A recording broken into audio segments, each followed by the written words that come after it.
Good morning. This is Focus on the News. I'm Senator Dick Black, and our topic today is the Department of Defense preparing for war with Russia? Before we get into that, I want to touch on something that has just recently happened. During the past week, two heads of state have been taken out. There was an assassination attempt in Slovakia, very, very nearly succeeded. The Prime Minister of Slovakia, Robert Fico, was shot at very close range. He was 4 or 5 times, and he was hit multiple times. He was in very grave condition, and I don't think he was expected to live, but following the surgeries, he did live, and so that was interesting. Now, he was assassinated because he cut off the military aid to Ukraine. That was one of the principal reasons. The assassin has been caught. The assassin had been in a demonstration expressing anger about the cutoff of supplies to Ukraine. Now, the old Prime Minister of Slovakia had been providing actual weapons to Ukraine. Now, Slovakia is a very small country. Its population, I think, 5.5 million. But they're very important because all of a sudden Slovakia moved into the camp of countries that did not favor Ukraine in this war. And Hungary was the only one, and then Slovakia came in. The Czech Republic has been moving closer to an understanding of the Russian position on the war, and moving closer to where Hungary is also. So something had to be done to break up this momentum of European Union countries and NATO countries even from breaking away from the party line that has been established by London and the United States. Okay, so this was the assassination attempt on the Slovakian Prime Minister. The other thing that has happened is that following a period of extreme tension between Israel and Iran, the helicopter that was carrying the president of Iran, Ibrahim Raisi, crashed in bad weather in a very mountainous area, not too far from Azerbaijan, which is an allied country with Israel, somewhat allied, sympathetic. And a lot of speculation about what happened. It killed President Raisi and the foreign minister of Iran. And it's kind of a dicey time for Iran because the supreme leader, Khamenei, I think, he is 85 years old, and President Raisi was a protege of his. They both sort of emerged from the time of the Iranian Revolution, and Ibrahim Raisi is a cleric, so he sort of meets all of the marks to take over as the supreme leader. So sort of a complex system of governance in Iran, where you have this group of very high-ranking clerical people who exercise certain powers, and then you have the president who is more the political figure, and he exercises other powers. It's sort of a system of checks and balances to some extent. But in any event, it has created a little bit of an issue on succession. The next in line to Raisi has been elevated now, and they will get through it. There's not a problem with it, but there's at least speculation that Mossad, under the operation of Israel, may have had something to do with it. But at this point, that's really nothing but speculation. It may very well have just simply been an aircraft accident. Okay, let's get on now to our main topic, which is whether Department of Defense is preparing actively for a direct war with Russia.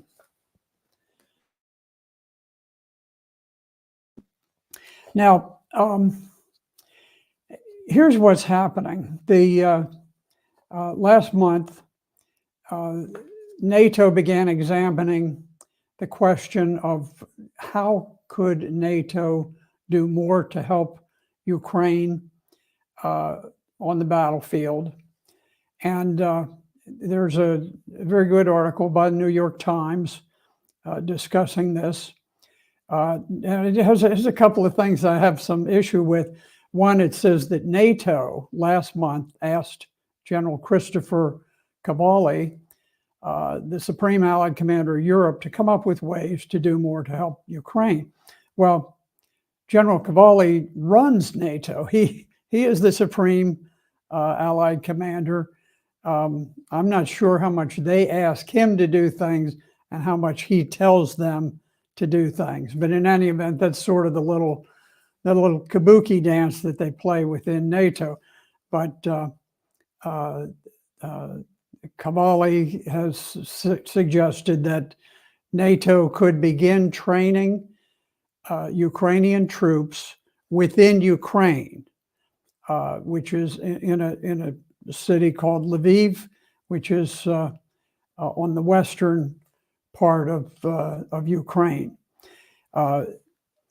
Now, they say, well, this would put those troops closer to the battlefront, so they wouldn't have to go as far to be trained in some other country outside of Ukraine. Well, the fact is that Lviv is far to the west. It's nowhere near the battlefront. So the key here is to actually get NATO troops, boots on the ground inside of Ukraine, no question about it.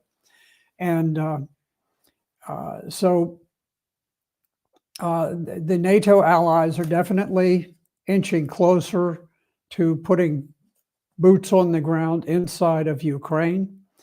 And as the Times points out, that this would mean the blurring of another previous red line that could draw the United States and Europe more directly into the war. And I would change the wording of that, and instead of saying more directly into the war, I would say directly into the war.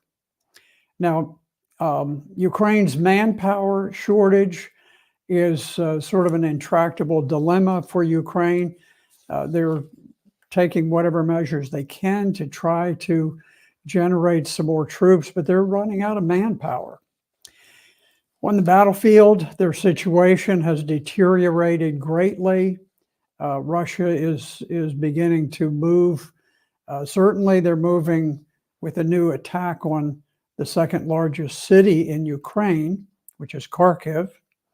And they're also moving to push the Ukrainian army out in certain areas in the Donbass. It appears to me that what we're looking at is the Pentagon and the State Department, the Central Intelligence Agency, the White House, working towards the eventual full involvement of the United States in a direct war with Ukraine. This was done in Vietnam, and I think we have sort of this tradition within the State Department, CIA, Pentagon triad, where we inch forward. But in plain English, what we're saying is that NATO is escalating.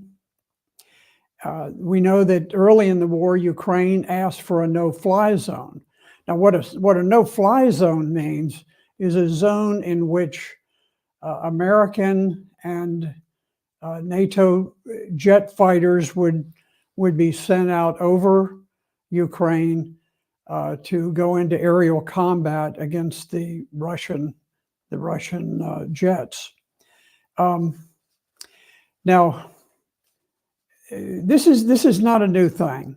Back prior to the Vietnam War, President John F. Kennedy,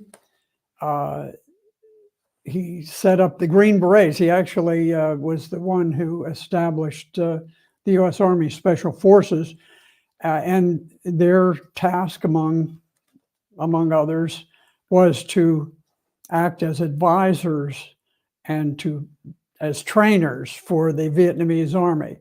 But in fact, during the time that Kennedy was the president, we had large numbers of American soldiers on the ground as advisors to Vietnamese units in combat.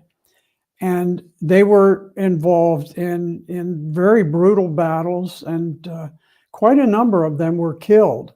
This is under Kennedy. Now, historians like to sort of write it off and say, oh, well, Kennedy didn't get us into the war, it was Lyndon Johnson.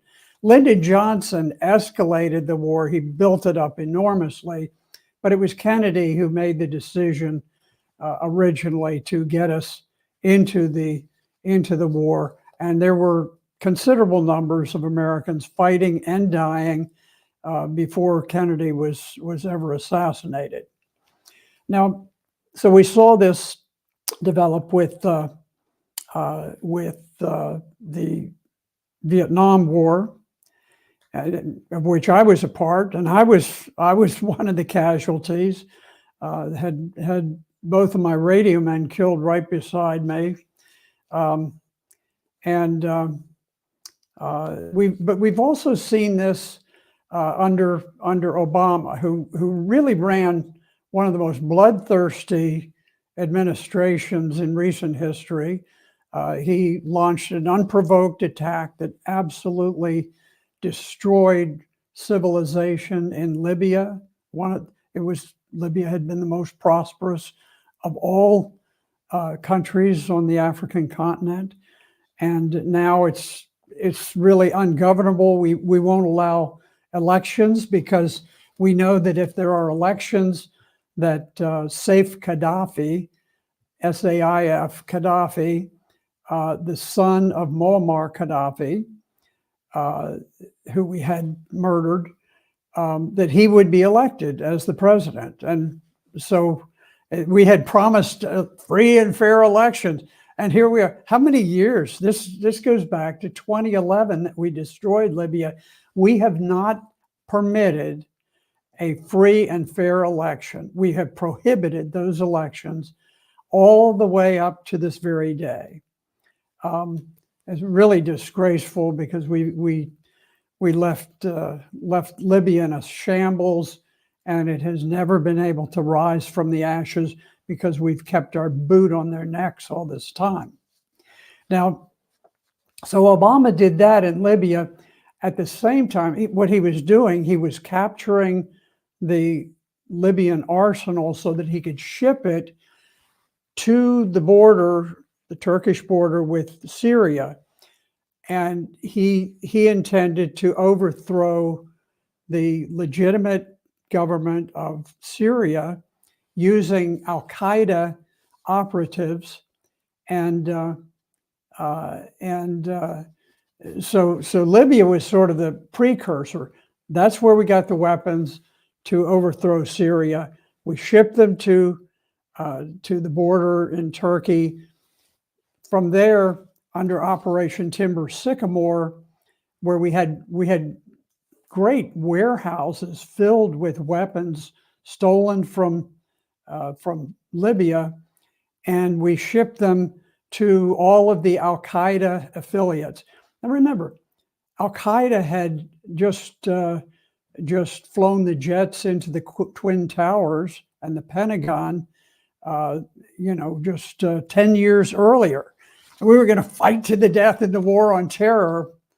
And all of a sudden, we're the closest of allies with Al Qaeda, which carried out the attack on the Twin Towers, which makes you think, what's the likelihood that 13 guys just decided, hey, Mohammed, let's go to the United States and let's attack the great World Trade Center, and we'll learn how to fly some 747 jets, and you would do all of this stuff, and oh yeah, sure, we can do that. I don't know how to speak English. I've never been out of Saudi Arabia before, but yeah, let's do that. That sounds cool. No, these things are planned, and I have little doubt that there were people at very, very high level in the United States government who orchestrated this and who blocked the FBI from questioning top Saudi Arabian embassy officials as they were flown out of the country on the very first jet that was allowed to return to the air after the entire American air fleet had been grounded. Well, that's another point. But in any event, so if you look at this, all of these things are orchestrated. Now, Obama promised, he said, there will be no U.S. troops on the ground. I bet 40 times he said, read my lips, no American boots on the ground. I don't know if he said read my lips, but he repeated it, emphasized it. And then when he was ready, he sent an American force to invade Syria. They crossed the sovereign borders of an independent country. Sounds familiar, just like Russia and Ukraine. They crossed their sovereign sacred borders. American troops did, landed in northern Syria, and then went in a wild race with the Syrian army so that we could capture that northern area. And we do to this day. We hold it, and we are looting their oil and their wheat. And in any event, so you can see how this works, that the president says no troops, no boots on the ground, and then we put them on. It's standard mission creep. It's a CIA, a State Department technique. We've already got U.S. military personnel or contractors, we're not sure which, but we know that U.S. personnel are running the Patriot missile batteries and repairing M1 tanks within Ukraine. We know also that the 101st Airborne Division, or major significant parts of it, are very entrenched in the country of Romania. Romania is right next to Ukraine. And the 101st Airborne Division, in my opinion, is designed to act as a tripwire in case we decide to enter Ukraine. That will be sort of the group that does it, and then the Russians will attack our airborne troops, and then the president will say, "Oh, what an outrage this is! Russia's attacking the Americans, killing our American boys," and everybody will say, oh, we can't let that happen. And the next thing, we are pouring troops in, and we are reestablishing the military draft. And this is how we end up being sleepwalked into World War III. Now, this is all a very deliberate NATO strategy.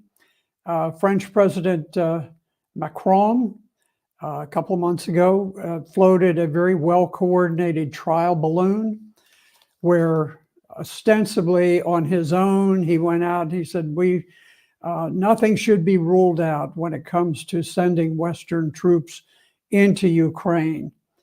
And almost immediately, Estonia agreed. Oh, yes, that's a great idea. Lithuania has since agreed.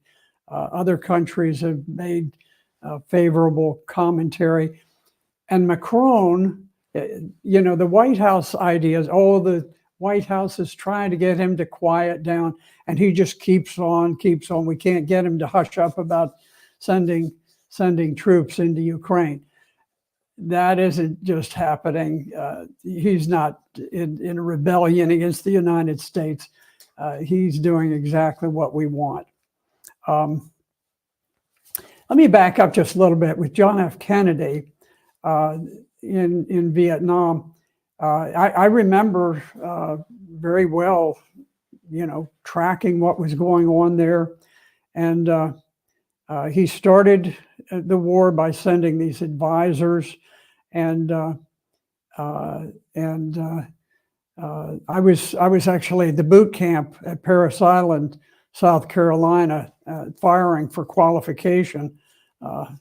Somehow I ended up being the best rifle marksman in the regiment, and almost broke the all-time range record at Parris Island, except somebody had done it 2 weeks ahead of me, so I didn't achieve that. But anyway, so I was out there as a private in the Marines, recruit, and they announced that John Kennedy had been assassinated, and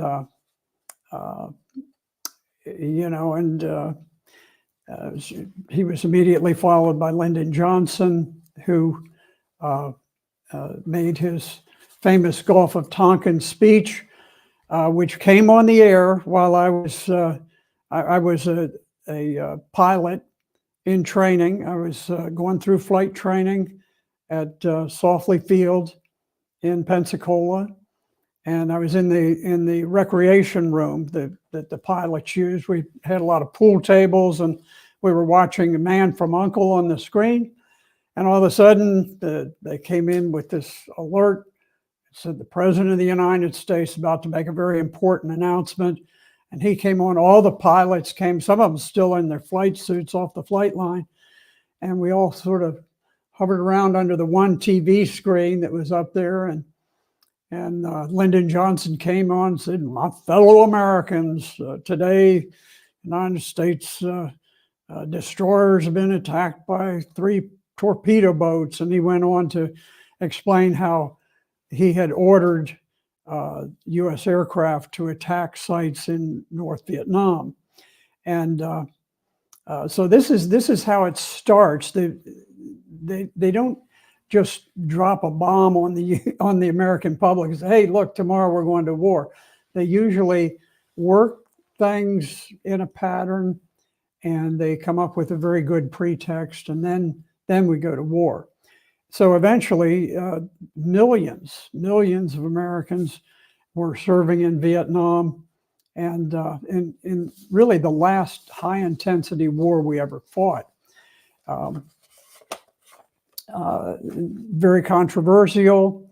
I think we were fighting for a very good cause, but I think we probably never should have been in the war.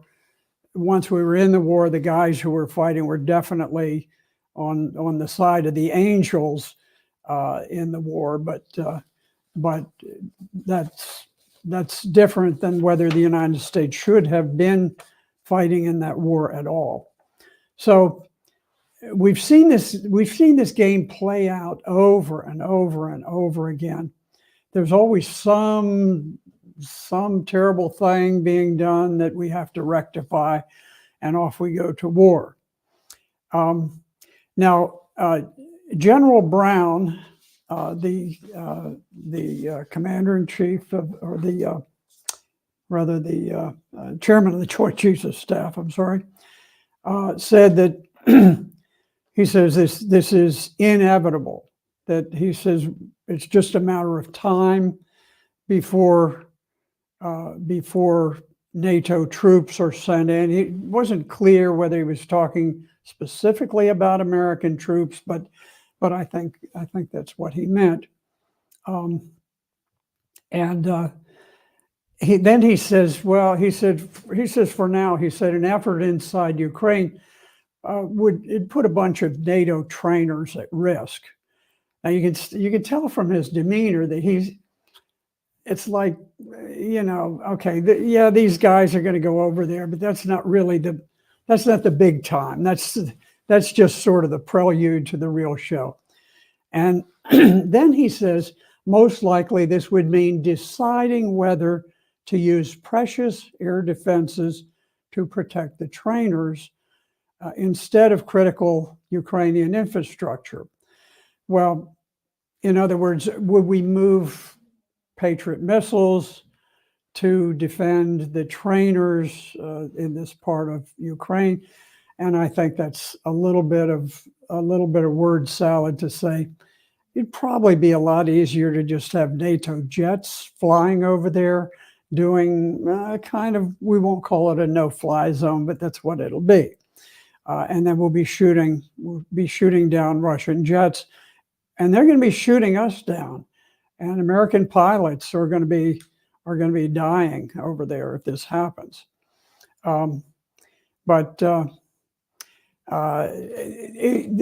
it was very interesting, something that the New York Times said. The New York Times made a comment in their article that said, as part of NATO, the United States could be obligated under the alliance's treaty to aid in the defense of any attack on the trainers, potentially dragging America into the war. Now, the Times is usually pretty sophisticated, and they understand the meaning of Article 5 of the NATO Charter. It says basically that an attack on one of the members is an attack on all. It doesn't mean that that if the United States has troops putting down a rebellion in Grenada in the Caribbean, that all of a sudden that becomes an attack on all of NATO, and all of NATO needs to swarm to the Caribbean in defense of the United States. And by the same token, if NATO troops go into Ukraine and they are killed, as many, there actually are many of them that have already been, but it's been very, very quiet in the US media and Western media. But when that happens, it doesn't trigger Article 5. Article 5 deals with basically troops invading a country, a NATO country. It doesn't involve those troops being sent into some other country and getting into battle there, and that triggers the Article 5. So I was very surprised to see that in the article that I've referenced. And I don't mean to suggest that everything I'm saying here is drawn directly from that article, but I do refer to it in a number of respects. There is no question legally that if NATO troops are inside of Ukraine and they are killed while they are there, that does not trigger Article 5 of the NATO Charter. Now, the Times did point out that Ukrainians are inside a battlefield that is far different and far more intense than American forces have fought in recent years. The closest thing that we have come to really is Vietnam, where certain areas of the country and certain units, particularly the Marines, the 101st Air Assault, the 1st Cavalry Division. And I probably shouldn't have started because there are a lot of ones that I'm missing, but they're units they call the tip of the spear in military parlance. Those are the elite units that are typically sent into battle earliest. They're the ones that take the bloody casualties. And I fought with 7 different infantry companies. Whichever one was going into combat, I was a forward air controller because I was a pilot, but I was on the ground with them.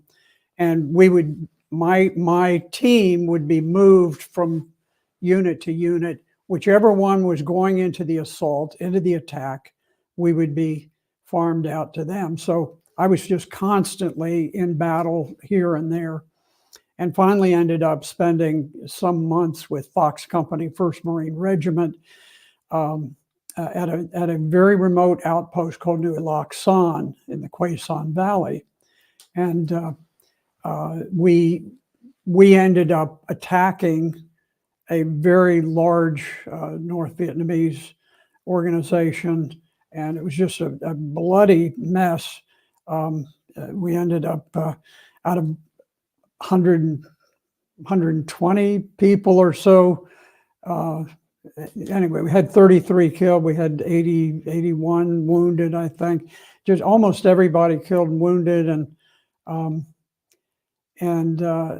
So this was that kind of warfare, but all of the Vietnam veterans have moved on. Their time in positions of top importance is pretty much past. So now we have people whose mindset is from low intensity warfare, where the United States was so dominant on the battlefield that while there were casualties taken by very brave and fine people, the casualties were relatively small. 58,000 people died in Vietnam. I think a couple thousand have died in the global war on terror. My numbers could be off a little bit. That's roughly. So we just don't have experience fighting high intensity combat. Certainly we are not in any remote sense organized to do it. We've actually integrated women in frontline fighting units, which would have to be immediately reversed because it just doesn't work. If you look at what's happening in Ukraine, women in combat don't work, and nations that are fighting for their survival don't put women on the front lines. Few of them have made it to the front in Ukraine, tiny sprinkles, but they're not a significant matter. You just can't do that. You can't mix men and women in the battlefield and hope for good results. Now we are in this posture where Ukraine is extremely stressed at this point.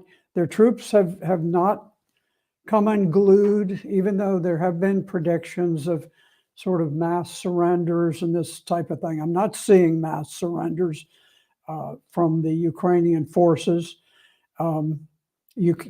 It's a mistake to make too much of the fact that a dozen people here, 40 people there are captured, because among the bravest of men, if all of a sudden you are totally cut off and you fight until all your ammunition's exhausted, and some people lay down their arms, that doesn't necessarily mean you have a unit that has not fought courageously. So I don't mean to suggest that, but I do think that Ukraine is very stressed, and at some point there is likely to be a Russian breakthrough that begins a collapse of the front. So we will see what happens. It is clear that in terms of our policy with Ukraine, the number one priority is that Ukraine must not fall before the presidential election in November, because if it does, it will be a disaster for the Democratic Party. We'll see what happens, but things are unfolding very rapidly in the world and even domestically. And so we will continue our discussion, and I look forward to speaking with you again next Monday. Thank you.